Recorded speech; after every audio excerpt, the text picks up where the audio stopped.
I've spoken at MIT where it's everybody in there was a high earning achiever and they're all unemployed.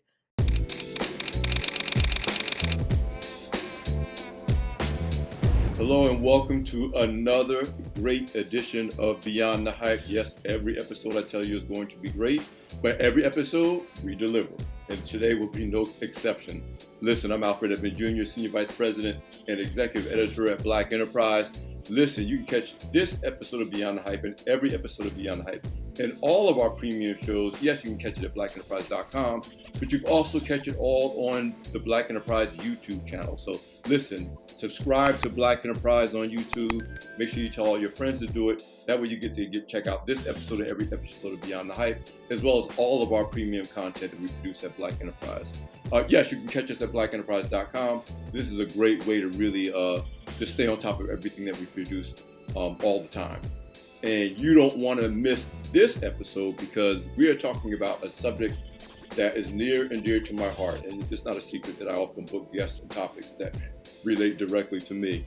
But listen, if you are, I'll say over the age of 50 and you're looking at the current environment, you're looking at wage stagnation, you're looking at the current economy with the new presidential administration, you're looking at what they're talking about Social Security, you probably don't have a pension, you may have a 401k, and if you have it, you may not be enough money in it to do what you needed to do.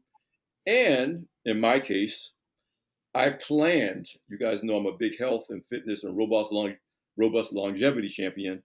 And I started thinking in my 40s, I was like, yeah, it's great to live long, but how am I going to pay for all of that? How am I going to pay for my stated goal of living past 90? Because guess what, guys, let you know, especially you younger people, you don't age out of your bills. You don't age out of your mortgage. They don't let you buy free food or get free food because you've reached a certain age. And so you need to be thinking about this. And this is a frequent topic of my show for Beyond the Hype. I host a show called Your Money, Your Life, where we talk about the financial implications of living longer. But anyway, let me stop because I got the expert who has written what I consider to be the definitive book for the generation of us who are, and I'll use the title of her book, under 55, underemployed, and faking normal. Your guide to a better retirement, cross out retirement life.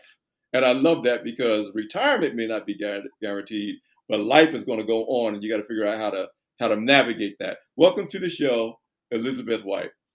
I am thrilled to be here. This is the conversation I love to engage in, and I'm glad you've invited me and we'll get to talk.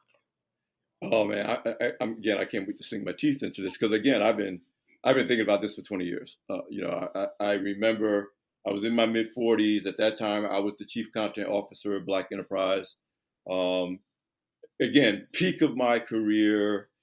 Magazines were still magazines. This is before the shift into digital. So Black Enterprise was at a high in terms of its positioning, its revenue generation. It looked like trees were going to grow to the sky, and it was never going to stop. And I just remember sitting there saying, how long could it stay this good? Hmm. This is right before the Great Recession. Right. And I started giving some thought. I was like, what is my life going to look like when I'm 50? What am my life going to look like when I'm in my 60s? What do I want for my life? And how long can I expect things to stay this way when it's impossible to do that? And I won't bore you with the journey I went on from there in so many different ways. But the bottom line is, I started thinking about not what if I don't live past 65, or don't get past the typical life expectancy of a Black man, which is expected to be somewhere in the 72 range. I come from a family of long-lived men. It was like, suppose I live, but I can't live the life that I want to live. And you're in your role as a champion, an advocate for those living uncertain work and lives of financial insecurity, as you talk about past the age of 55. You maybe around the same time came to some of those same conclusions and started um, working on this book, and I don't know what else you were doing in your role as the founder of New Age Co-Living. Just talk to me about your journey to this recognition that this was something that we were going to be facing as baby boomers, or, and I would say even older Gen Xers are facing this. So I was someone who had done really well. I had all the props and credentials. I had a Harvard MBA. I had worked at the World Bank. I had another master's from John Hopkins. It was all going well. I had two big consultancies that I'd had for a long time. One, I was in the seventh year, another, I was in the fourth year. Combined, it was a really good income. Then the Great Recession happened of 2008 9. And who's the first to go? When they start cutting back, the consultants go first. Not worried because I had this background. And I did all the stuff you're supposed to do, the little networking, the meeting people for coffee, and I just wasn't getting the traction. I'm mid 50s then. And women, we talk. So I'm talking to my friend who's an Emmy Award winning producer. She's not getting any calls. Another friend of mine who had also a very significant consulting practice. Nobody, nobody having anything happen. And it was really at a point of despair. I wrote an essay describing what it's like to land here because weeks were now turning into months, and you sort of assume you're going to find that next gig quickly. So I was realizing I didn't downsize fast enough, so I'm now like racing through money. And I remember sitting on my grandson's bed and I just wrote, what was it like to land here, where you felt like you were visiting the land of the poor people. You didn't know if you were going to be a visitor or a resident. It's starting to look like you might be a resident. And the essay made its way to the PBS Facebook page. And thousands and thousands of people were responding, me too. This was happening to me. So I have the background. I can look at the data. And what I thought was like my problem and a few friends, I started to realize a lot of boomer age, people in the workforce were experiencing this. And then what would happen is somebody would be I live in Washington, D.C., they'd say, this happened even yesterday. Somebody wanted to meet me for a coffee. They came across the book. And I started at some point to have enough stories to talk about this in a different way. There are a lot of think tanks that look at the retirement income crisis, but it's sort of Brookings. They're looking at it to recommend policies. It's for legislature. It's not for if this is what's happening to you. If you personally are going through this, what's the play? There was no book out there like that. And after I had stories, not just what was happening to me, my brother actually said to me, you should write this. And I wrote the book. I wanted to give some context because the book, the title is 55 Underemployed and Faking Normal. And the faking normal is we pretend we're okay when we're really not okay. There's a lot of pressure to not tell the truth about like what's really happening to you. We live in an individualistic society now, especially with social media, where people are always putting forward the best face. Yes. And so you can then think when your story doesn't match up with that, you think maybe it's me, maybe I'm the only one in this situation. And what I saw early on was if I spoke candidly, because I think the thing with my story, given the Harvard MBA and World Bank and all of that, this was not supposed to happen to her. And I've spoken at MIT where it's everybody in there was a high earning achiever, and they're all unemployed there, long term, older. So I knew that this was happening to more people than we were having a national conversation about. So that sort of led me from my lived experience to pulling on my ability to do research, pulling on my storytelling ability to write this book. And then that opened up speaking opportunities. I did a TED talk on my experience that got 2 million views, and then other things would kind of fall out of that. Well, which you're a living example of a that common Victor Hugo phrase, an idea whose time has come. Um, we came to the same space along different paths. So obviously, I've been a Black enterprise now. I'm my 38 years now. Many, Wow. as a business and financial journalism professional, media executive. Of course, at Black Enterprise, it's all about wealth for life and success and making it. And here's how you do it, and here's what you need to do. And I got again into my mid 40s, and I started realizing a couple of things, some of which you note in your book. One, while what we do as individuals does matter, is not really why we're in the situation we're in. I mean, and that you gets back to it must be me. I must not have done something right. I must have spent too much money at Starbucks. I must have. And while what we do and how we respond to the situation matters, it is a systemic challenge, not, oh, you were irresponsible in some way. And there's a lot of, for both, especially for Black people, this idea that we're in our situation because we're not smart enough, we need more literacy, we need more this. And of course, I know because of my knowledge base being at Black Enterprise, none of that has ever been true.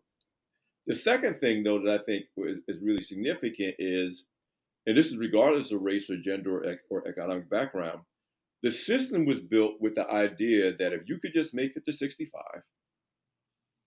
you had the three-legged stool, you had Social Security, you had a pension, and you had your personal savings. And you really only probably had to navigate another 5 years. If you're lucky, 10, you know. And so you're good. You're good. That's what I don't know. That's what we were taught. That was our whole focus in terms of pursuing a career and what we needed to do. And again, I got into my mid 40s, and I was like, first of all, I know I'm not going to want to stop when I'm 65. But second of all, the way my bank account set up, I'm not going to be able to even if I wanted to. And not only do I need to, and I want you to get into this, it's not about maintaining a status quo. It might be for some of us that we have things that we still want to do now that we've been working all of our lives, but now we can't even afford to do it. It's like I put it off and put it off and put it off and put it off and put it off. And now I can't do it because the economic realities are telling me I got to give up things as opposed to pursuing things. And you do a great job of not letting this be a conversation about what was me and deprivation, but about a new strategy. My larger point, really, Elizabeth, is that there's no playbook for the idea that you want to live a great life, a better life, a good life on your own terms past, but for another 20 or 30 years past what we thought was going to be our working lives. And your book is now added to a collection I've been building. Another book is Strength to Strength by, I think, Arthur Brooks.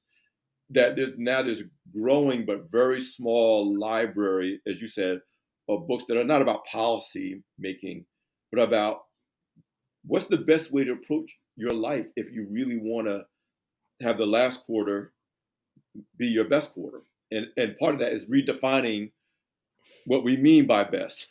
And I'll be quiet and let you talk. But I tell many of the people I mentor, I get to say yes to everything I really want to do by saying no to what it would be nice to do, or what I used to think would be nice to do, and and recalibrating something as simple as, Elizabeth, I just realized for the past 3 years I could have been getting senior citizen discount on so many things that I was like, I don't need that. I got the money. What? I'm not even thinking about that. Leaving money on the table, and so without me going too far and let you, I mean, if my this is a here to learn from you, not from me. Talk about just the redefinition, both because of economic reality, but also because your ability to know yourself and to be able to say those things that you thought were important, your ability to drive a late model luxury car, your ability to drop $200 on a business lunch, which or 300, or in New York or Chicago 400, 500. You know, you took pride in being able to whip out that card and know it's gonna be no thing, and you're gonna take your vacations, and now the reality is, not only can't you do those things, maybe, but if you're honest with yourself, those things were important to how you were perceived by other people, but they were never really that valuable to you. I mean, I wanted you to put it in your words because I can So wax on. there's so many kind of threads I'd like to pick up. So Mm. the first one is longevity.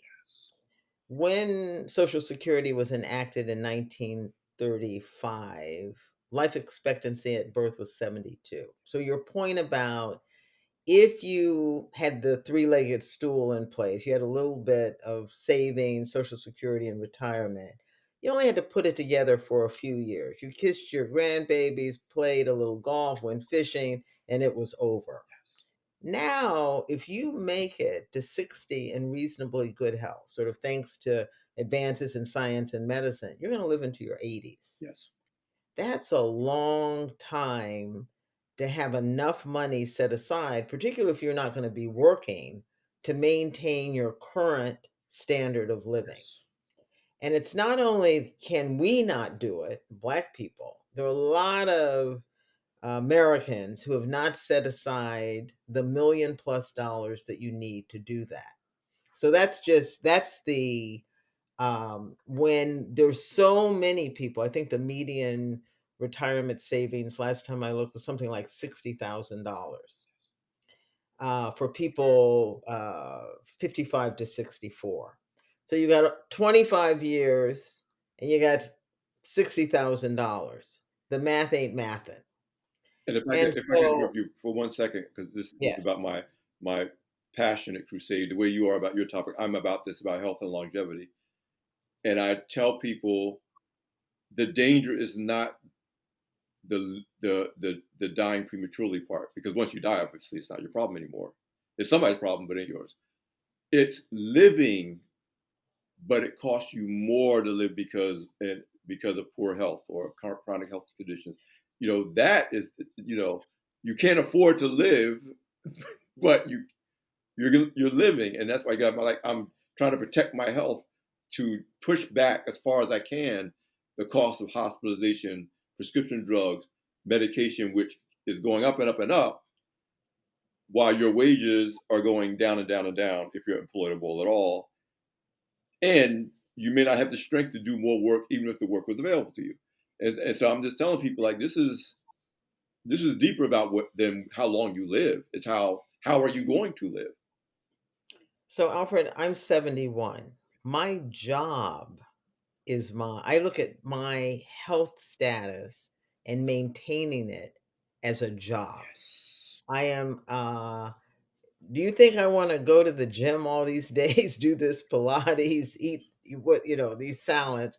But it is um your health is your wealth. We've heard people say that. I mean, you um to try to not have a chronic condition, diabetes, whatever it is, to try to maintain your vitality. And here's the thing that I didn't know. I was surprised to learn that our genetics only accounts for about 15 to 20% of our health outcomes. I'm thinking if your mother had diabetes and your father had, heart disease, you're going to get it.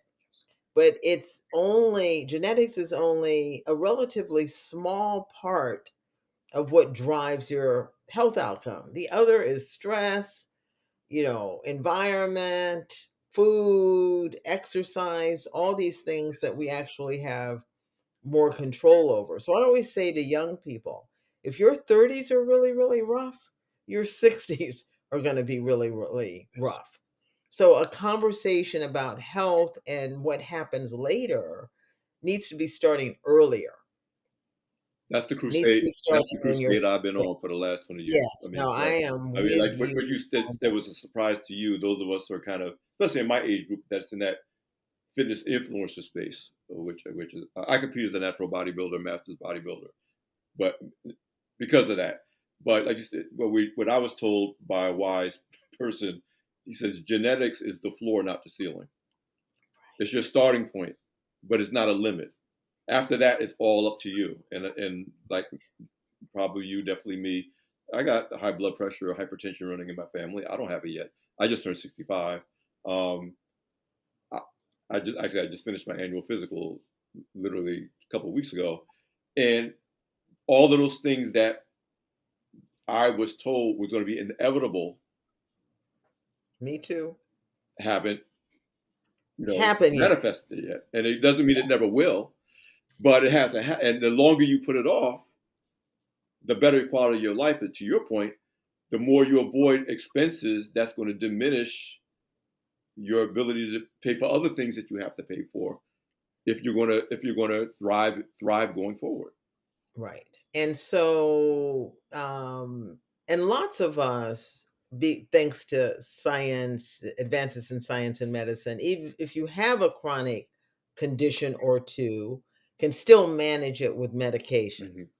But if you can avoid it, I put a lot of emphasis on trying to avoid it because, they talk now about lifespan and health span.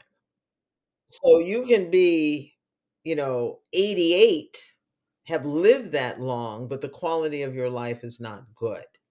So I'm interested in how do we extend our health span so that, because I don't know anybody who wants to just sit and be done at 65. Now, having said that, I also resist these definitions of aging well that are really about how many youthful attributes can you manage to hang Right, on to. right, So, are you climbing Mount Kilimanjaro? Are you still running a marathon? That to me is not the definition of aging well. I want it to be okay if you want to kiss your grandbabies, work in your garden, and take a nap at 2 in the afternoon every day, and that is aging well to you. I'm good with that. naps It is reminds definitely me, aging well to me. Let me just say that. I believe in some napping. Go ahead. and I remember in the, women, when women started to go back to the workforce, we were always there, but when they started going back, there was sort of a definition of being successful as a woman, that you had to be working and have a career. And back then, women who wanted more traditional, stay at home, take care of their children were criticized. And it took a long time to sort out that we want the right to choose how we are in the world as women. I think now with older people, because the definition is still, even though we are not a homogenous group, there's still a lot of conversation that we're frail and elderly. And I am constantly kind of sort of challenging people around their language of how they describe us. At 71, I am not my grandmother. And I think in many ways, policymakers have not caught up. Our retail environment, in terms of how they market to us, has not caught up. We're really now in a place where retirement is no longer a one way, one time exit. People go in and out. People are teaching and, writing and doing I call it having an interesting casserole of work. And a lot of people are going to have to work a lot longer. And here's really where the policy piece comes in. There's an interesting study by ProPublica and Urban Institute, um, and what they found out is that half of Americans who are working in their 50s are going to be pushed out of the workforce. Half. And of that number, now some are jumping before they're pushed, Mm-hmm. but this is really about workplace age discrimination. These are Yes. people who were doing really well until their 50s, and suddenly something happens and they're not working, they're not getting promoted, and that workplace age discrimination becomes an issue. The other issue, though, and this is what I'm paying attention to with these federal job cuts, because some 40% of federal workers are over 50. So it's an older worker who's getting pushed out, abruptly. Yes. And so not only do you get pushed out, the number of people who ever again get a job that's commensurate in pay and status with the one they left is 10%. Mhm. So I always think when you see that older person at Trader Joe's or Whole Foods, or you see somebody at at the front desk in your gym, that older person may not be there because that's what they want to be doing, but they couldn't get back in. And this is where the policy piece comes in, because you're going to have millions of people who are going to have to continue working beyond the traditional retirement age of 65 and who can work. And now we got this AI thing, Yes. Yes. happening. Yes. So not only, I'm hearing, and you're probably hearing it too, something like 60, 70% of the jobs are going to disappear, new jobs will be coming. But that means people in our age range, are we ready to be reskilled, upskilled? Where can that happen? Are employers willing to invest in us so that we can continue to work to support ourselves? You hit on just a couple of things that are important to me, obviously, with this conversation. Again, as I said earlier, there's no game plan, there's no blueprint for what we are facing, baby boomers and Gen X are facing or will be facing, because this wasn't the plan that we were told was going to be the case when we got to this point in our lives. Um, and I agree with you wholeheartedly. And I got this idea from my physician, my doctor of now 30 something years, who's the same age, and he said your definition of retirement is not to stop working. And he said he planted that seed in me 20 years ago, and now I'm like, no, my goal is to only get paid, or to get paid to do only what I want to do as much as possible, and to get paid enough to do the things I want to do. I'm about 75% there. So that means there's 25% of things that I do that I have to do whether I like it or not. Because if I want to pay for the things I You want want to eat, to, right? and it's a constant recalibration. And I do want to kind of let this segue into what is a very solution oriented mindset that I think comes through in your work. But I was like, here's what I got. I got three variables. There's things that I have to do to make a living, right? And I want a higher proportion of that as possible to be things I actually want to do. Now I'm blessed. I work at Black Enterprise. It's a mission I care about. It's something I've been a part of. So that part is pretty good as long as Black Enterprise can survive. We know that's not necessarily an easy thing for media companies either. But I don't have to worry about that. I do have to worry about the fact that my costs are still going up, in which all the love and due respect to my main employer, my salary is not going to keep going to the sky. And that goes to, and then it's the quality of life issue.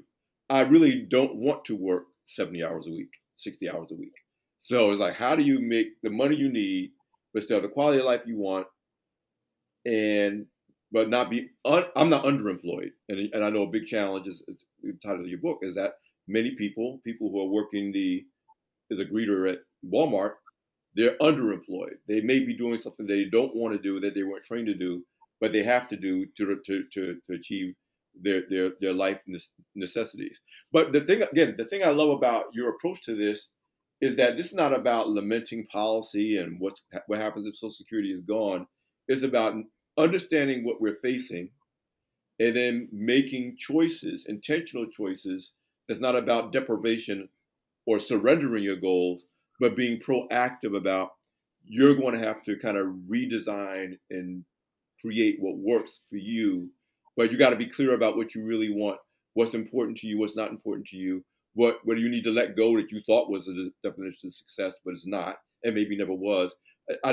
Your spirit of proactivity, as opposed to laying back and hoping things don't get worse, being passive, to me is going to be the key. It's going to be the key definition of who navigates this successfully and who gets the worst end of the experience.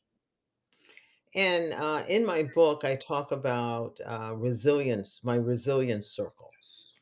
And my resilience circle, and it doesn't have to be, you don't need a cast of thousands, but you need a couple of people that you can tell the truth to about where you are. And so there were a group of people that I met with on a regular basis, and we would really talk because what happens when you're in this space and you've lost work and having a hard time finding like what the next thing is going to be, it's crazy making. That negative self talk starts happening. And what I have found, I have sometimes sat across from people who are maybe wanting to collaborate with me on something. And their energy is so intense. The upset is so present. It's so like across from me that what happens if you bring that to an interview, they don't know exactly why they don't want you in on the team or in the company, but they're reading all of that upset, tumult, tension, and they feel that and they don't want it. What the resilience circle did was allow me to offload that, talking to people about what was really happening to me, so that when I had the opportunity to sit in front of someone who really had an opportunity that I could either get the assignment, that I was operating from my center. Mm. Because, as I said, it can be crazy making being here. I also had to, Alfred, get off my throne.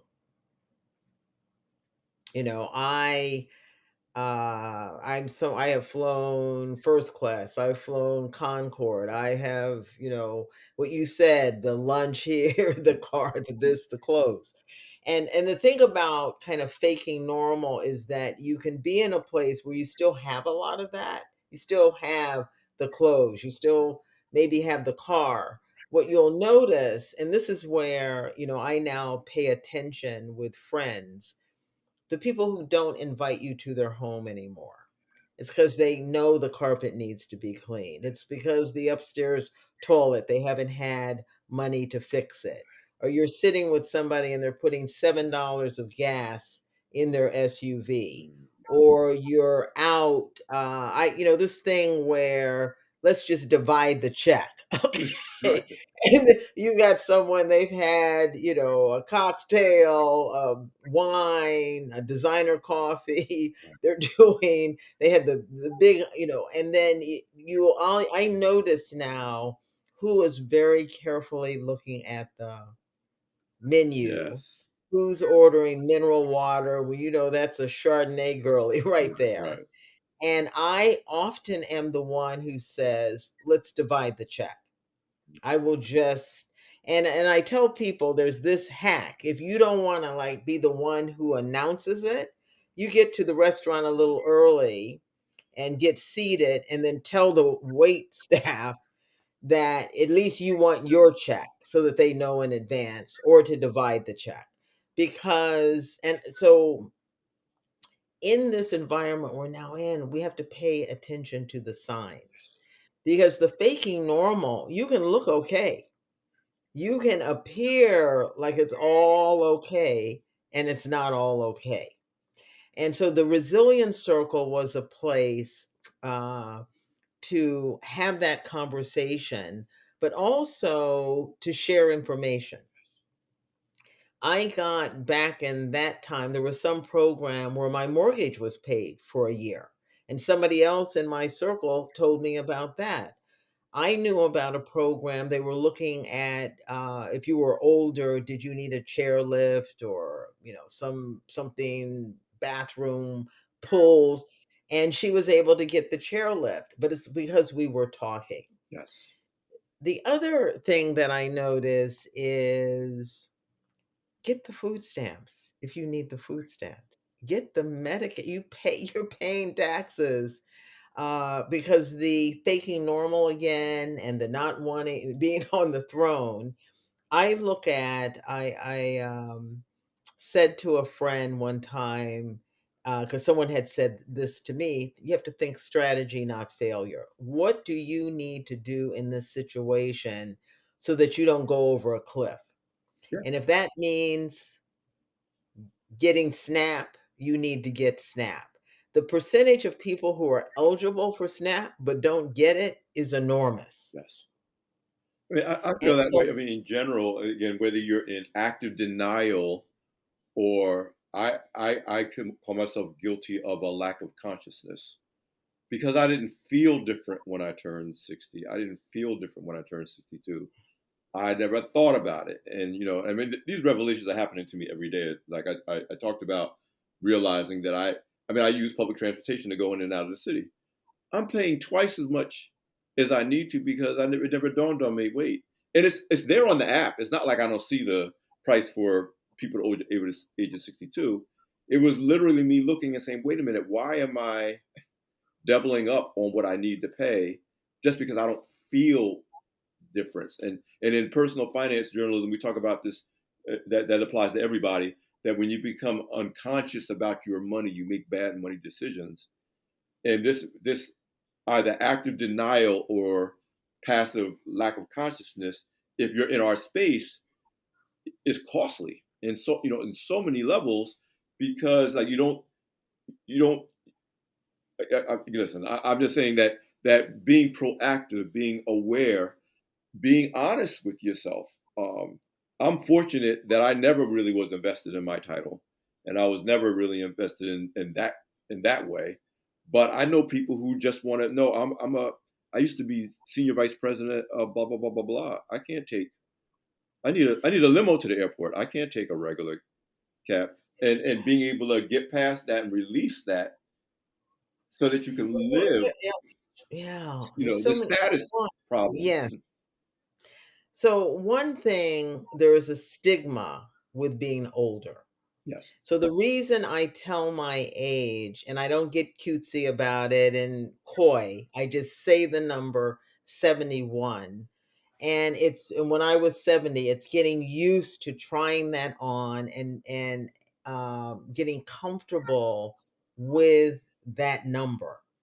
I'm not saying 71 is the new 55, it's Right. 71. I want a better 71 for people.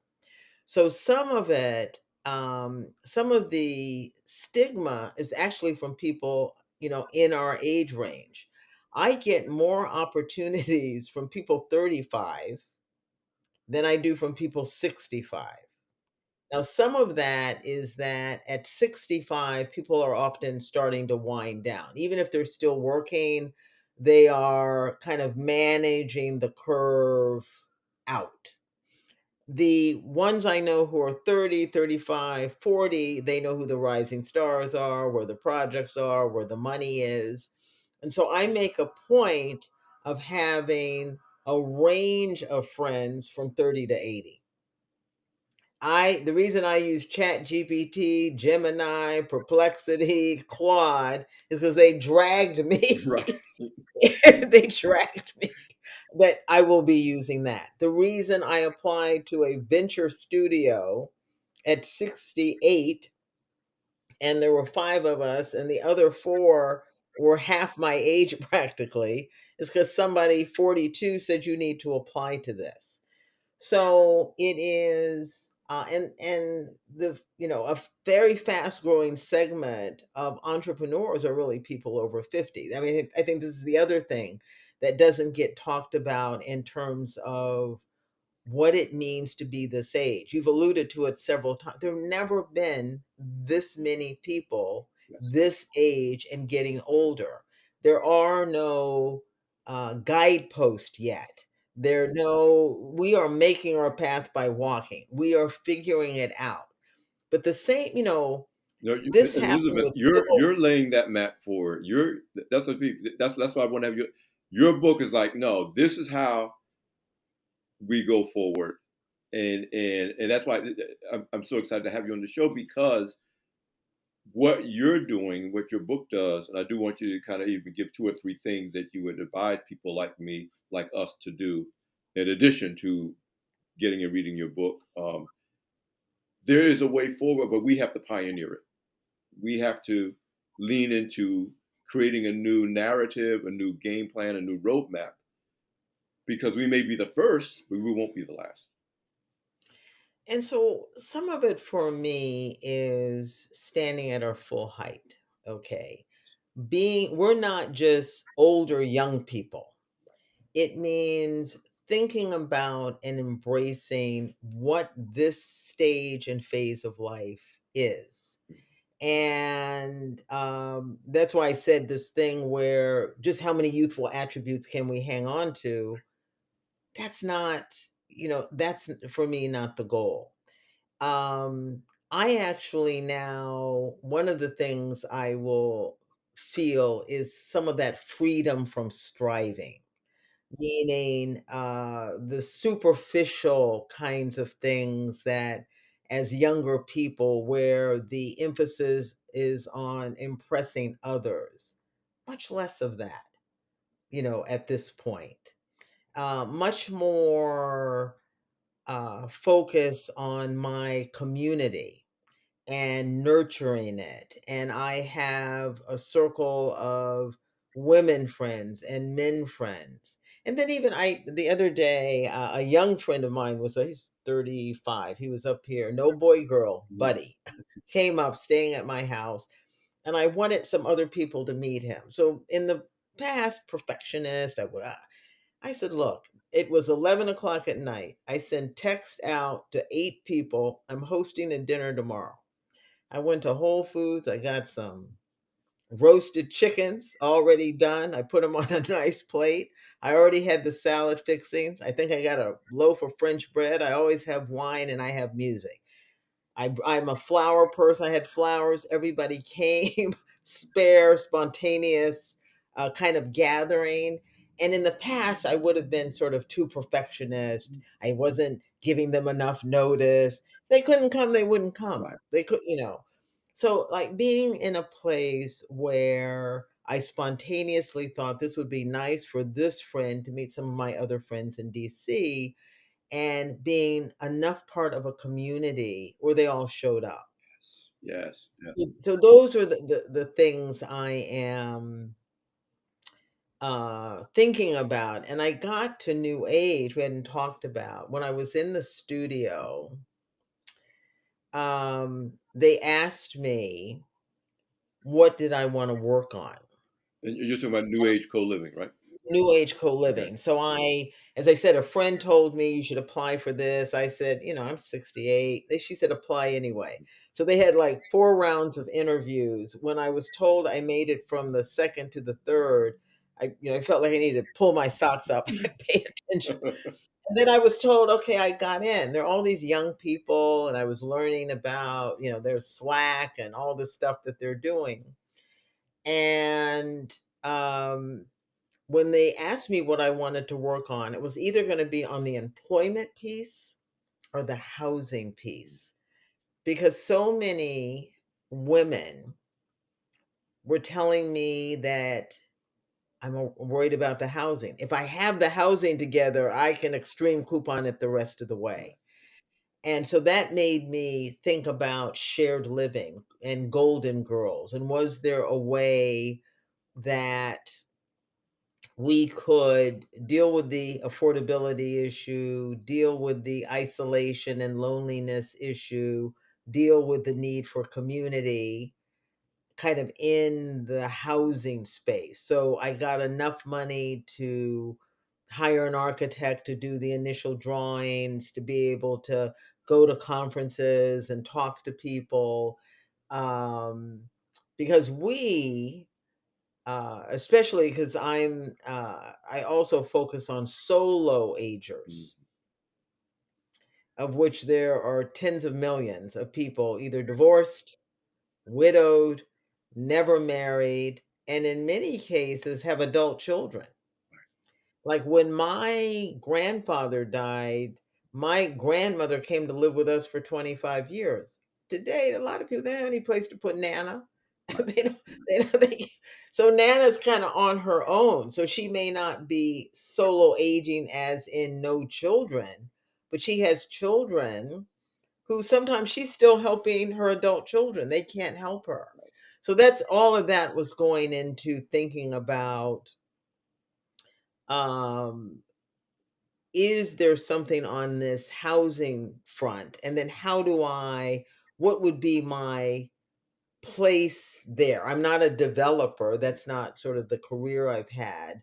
Can I uh, kind of get this going by talking to people who are thinking about this, what they call the forgotten middle? Mm, So that came out of the book, which came out of my personal experience, which I still live and still um, figuring out. Because as you said, there's no yeah, roadmap. it's a chapter that we will be writing for the foreseeable future, and we don't know when the chapter is going to be finished yet because we're writing it as we live it, and learn it and share. Um, I do want you to kind of speak to those in the Beyond the Hype audience who are either there or at the threshold. What are two or three things you would tell them, like, to think or do, like, right away, if they do see themselves as 55 plus, underemployed, like you said, kind of trying to fake it like everything's cool, but it's really not. What are some, again, specific things that you think should be starting points that they should proactively do as opposed to waiting to kind of be forced to do by circumstance?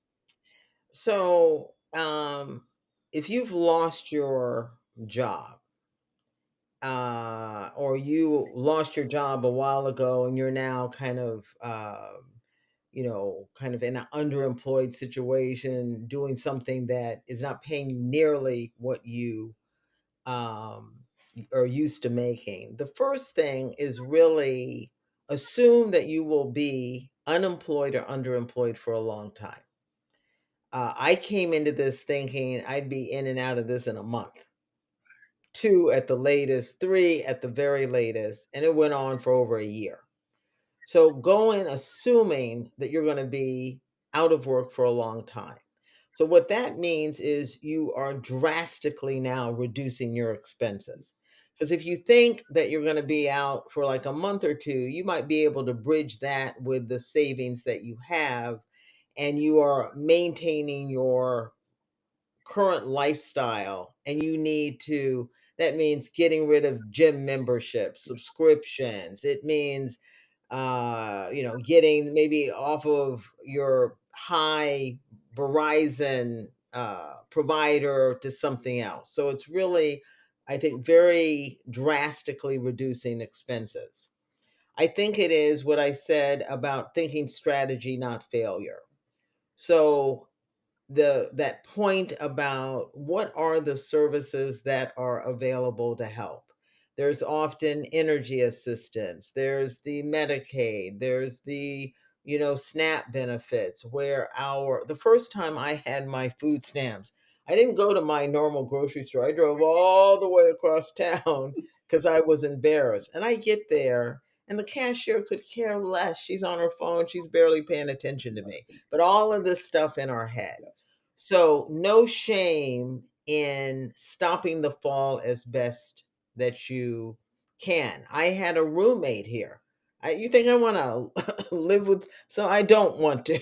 But I had a few times someone here in my second bedroom that helped to bridge the gap as well. The get off your throne piece. Um, I took the Greyhound bus to New York for an interview. Okay. It is, I tell a story where a friend of mine, she had wanted me, she did, what she called organizing work. And I thought it was what Obama did, going working in the neighborhood. She meant organizing somebody's closet. And I said to her, "Oh, I'm not doing that." She said, "Get off your throne." So, bridge work, think about, because we're trying to put a floor underneath ourselves so that we don't go further than we have to. So the bridge work could be, Uber, could be these instructor jobs at these colleges don't pay much, but it may be building a casserole of work that allows you to, because you're piecemealing it together while you are looking for what you want to do ultimately. I think the resilience circle, my book will take you through a process from what the trauma is of losing your job in later life, all that that is, especially if you're someone who, as I said, used band deodorant, Crest toothpaste, didn't jaywalk, paid your taxes, did everything you're supposed to do, and now this thing happened to you out of the blue. Right.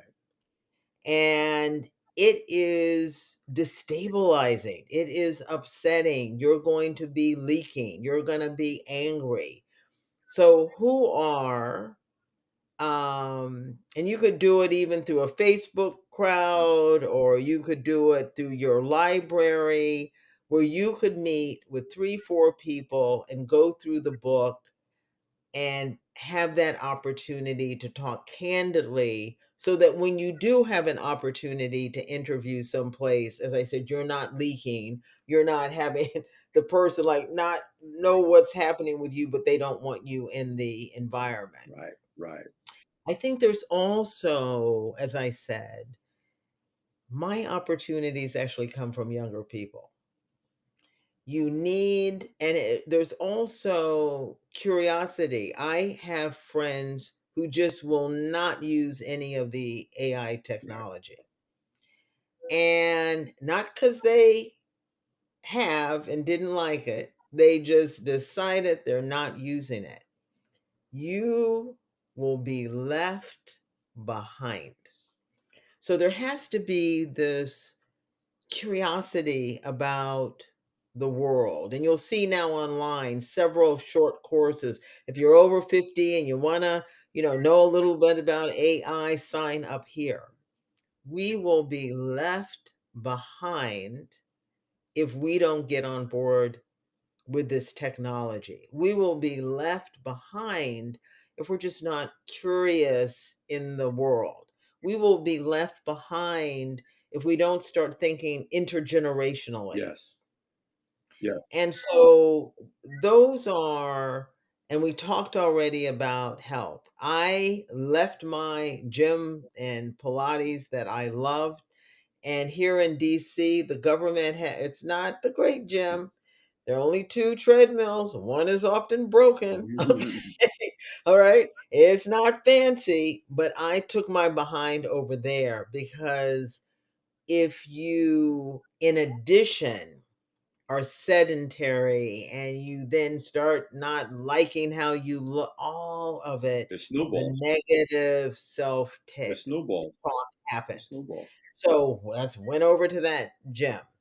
And so those are the kinds of things that I think start to be the building blocks of you slowing the fall and starting to, because on the get off your throne piece too, and I think this just happens with age, we really start like what really matters now, what's Right. Yes. important now. Yeah.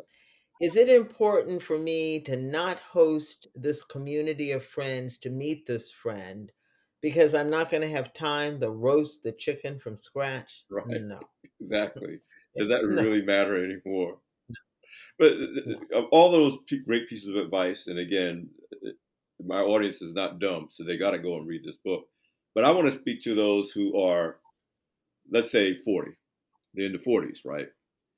And I'll say I did a lot of things right. There were a lot of things I got dragged kicking and screaming to, including, um, yeah, do I got to learn something else? I mean, I really got to learn AI. Do I really, you know?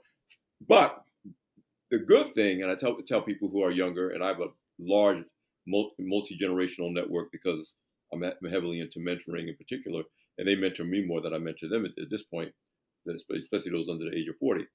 But everything, I'm speaking to my audience now, that Elizabeth is saying to do, that we're doing because we have to, you can start preparing to do now. Now, I'll give you an example. Once I had that revelation in my mid 40s that, oh my God, how am I going to make money in the long run? I started thinking, just you said, I was like, okay, I got a good job. I'm not underemployed. That's fine. But I need to be thinking about my skill sets and what I may have to offer that goes beyond this job that I have, that I can make, because that plants some seeds, and those seeds have taken root in the 20 years since. That a lot of the things I'm getting to do now, I actually started doing when I didn't need to be doing it. The relationships, the reputation for, oh, Alfred actually knows how to do this too. And so we're doing what we have to do as we're navigating this territory. But one of the reasons I wanted to have you on this show is that if you're 35 or 40, sooner or later, most of you are going to get to this space too. These strategies should be things you're thinking about now so you know what to do when you get there. Prayerfully, hopefully, there'll be things in place put together by the first wave that'll be waiting for you. But even if it's not, you're already being told, listen, you need to have a menu, a casserole of skills and opportunities that when you get to that day when you're being told, we don't really need you anymore, we don't really want you anymore, or you may say, I don't want to do this anymore. You're not like, oh, I'm stuck. And so I'm always emphasizing, as part of the Black Enterprise DNA, emphasizing action and proactivity, even when you don't know what's in front of you. It's better than hoping things go right when they generally, that's not how life happens. So this is what I would say. What I notice with young people is they know a lot of this. Mm, They see what has happened to their parents. yes. They see a parent getting pushed out all of a sudden. They don't have there are no gold watches and 25-year careers. We know now on average people will change jobs 11 times. They're already I'm meeting young people who they work it out where they work 5 months out of the year and the rest they're bopping around doing all kinds of things. So I find that um and this is what I love about the intergenerational connection. What they learn from me is to not be afraid of 70, to not be afraid of 65. Last year at 70 might have been my best year so far. Not because everything was perfect, it was a very cool year. What I learned from them is they are watching us and they are learning. They are often already doing a casserole. They have a little, Yes. online gig. Right. They're doing gap years. They're starting entrepreneurship, uh, you know, pursuing entrepreneurship opportunities. And Yeah, and there's that generation, I'm thinking my oldest daughter in particular, has been my role model, because for them, it's not either or, it's and. Like, it is I got it. Yes, I definitely. got a job. Yes, I got a business. Yeah, I got this skill set that I'm practicing on here. Yes, I have this thing that I do that I don't even make any money off of it, but I'm good at it and I like doing it. I'm going. And my oldest daughter, her name is Mo Brown, so I need to mention her by name. But she is the epitome of not either or. It's and. Yeah. Exactly, and so when I say that I have a friendship circle that includes a lot of young people, I'm inspired by their sort of really clear-eyed view of a lot. They don't expect to have Social Security. They're already like, we may not even have it. We're not counting on that. Um, I did just kind of as a sidebar, I'm writing a piece now on why if they cut Social Security, it will have a big effect on millennials because they sort of present cutting Social Security like it's a pesky little boomer problem. So I actually put into chat and DeepSeek and all of them. I said, what happens to millennials if they cut Social Security for boomers? It's grim. So we should all be advocating because where it landed was suddenly if mom is going over a cliff because she doesn't get Social Security, that job you were going to take in Dallas, you now need to stay in Philadelphia where she is. She may need to come live with you. So now you've got your kids and your mother. And it is a cascading effect. So we should all be advocating for Social Security to stay in place because if it goes, it doesn't just affect boomers, it affects their adult children in some really dramatic ways. So I think what I will hear from young women that um, they say they are struck with by me is I like my age. I'm not wanting to be 40. I'm not wanting to be 50. I am a 71-year-old woman and I am good in the world. Right. Doesn't mean everything's perfect, Right. but I like the age. I liked my lifestyle. I liked being here. And that's not a message they're hearing. Right. They're hearing, oh, the best years are behind you. I was 68 when I was accepted into a venture studio. Yes. I was over 60 when I got a Simon and Schuster book deal. So, thinking about your opportunity, if you stay curious, if you keep acquiring Yes. skills, if you are willing to learn and be flexible around the edges, you can have an interesting life. And the health thing, you stay Yeah. on top of the Yeah. health thing, you can have an interesting life all the way through. I tell my friends and my younger colleagues at work, and I wouldn't trade 65. I wouldn't give them 65 for 35 for all the money in the world. I remember what I was like when I was 55. I remember, I'm like, are you kidding? Like you said, you have to be intentional about it. And I've been blessed in so many ways. But I'm like, I am having a ball. I am having, and like, it doesn't mean everything's perfect. It doesn't mean everything. It isn't But guess perfect. what? Everything wasn't perfect when I was It 25 was either. never When, perfect. when Right. did that happen? It was never perfect. Right. So you're right. And obviously, as a woman, ageism is a different beast for women than it is for men. So it's no big deal for me to say that I'm proud to be 65 in the same way. But But I still let's face ageism too, and I still brothers. Oh, don't you know? I'm like, no, man. I don't want to. I'm glad. I'm planning for 70. I'm looking for 70. And you're let right. me That's say not how something our happened. society is wired us to operate. Let me say, so I have found that white men aging is really hard because what I Mm, in my interviewing them, sometimes the first ism they have ever yeah, that's experienced true. is Ageism, ageism. right?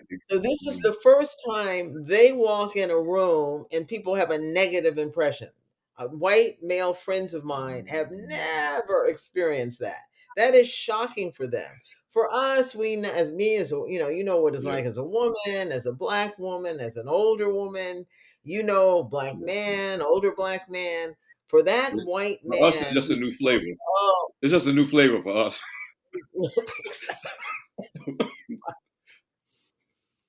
right, That is so yes, powerful, Elizabeth. I know, just like with most of my guests, I could talk to you forever. This can't be our last conversation, whether it's no. for the platform or just us talking. But before I let you go, again, let people know the name of the book. Show the book again. Let them know. I think you have a website by the same name, 55. Let me not speak for you. What's the best way for people to keep up with your work, Well, this keep up is with you? the book is 55 Underemployed and Faking Hmm. Normal. I'm on Instagram. That's sort of where my social media presence is most. And it's Elizabeth White Faking Normal Hmm. uh, there. That is so Yes. excellent. I'm definitely, like I said, this is not going to be our last conversation. I really, really appreciate your work. It's personally helping me. I mean, reading your book, because I'm in the space and I don't have all the answers. In some ways, because I'm not underemployed, I'm good, but that's not going to be a permanent circumstance, no matter what what I'm told and what I might want to believe. And then there's other things, like you said, I got dragged kicking and screaming to, yeah, chat GPT. I need to do. Well, don't you love it Well, I now? do now. I mean, but it was like, but more the larger lesson is that I had to remind myself the reason I've been successful for so long is because I've been willing over my career to embrace new stuff over and over and over and over again. And I'm like, the day I don't want to do that is the day you stop growing and you stop living, even if you're still, that said, there's more to life than animation. And I know lots of people who are animated, but they're not living anymore. And so I was a reminder, if you really do want to run this marathon, you can't say, as you said earlier, I've learned everything I'm going to learn and I'm not learning another new thing. And so, it was like a reminder, listen, man, you said you want to do this. That means you can't stop learning. You got to be willing to learn new things. So again, I'm about to go off on another tangent of conversation because I'm so passionate about this. Thank you so much, Elizabeth, for being our guest on Black Enterprise Beyond the Hype. Um, Oh, my honor. No, I've so enjoyed this conversation. yeah, that's why we're gonna keep it going. They may not be here, but we're gonna keep it going. Listen, guys, it's another great edition of Beyond the Hype with Black Enterprise, as I promised, and I've delivered. I'm Alfred Edmond Jr., Senior Vice President and Executive Editor of Black Enterprise. Again, I want to remind you, invite you to like Black Enterprise on YouTube to get access to this and other episodes of Beyond the Hype and all of our great shows. Sisters Inc. with Elisa Gums, The New Norm with Selena Hill, and it's just great content. You can find it all in one place. And of course, you can find it at blackenterprise.com. So listen, thanks for joining us. We will see you next time.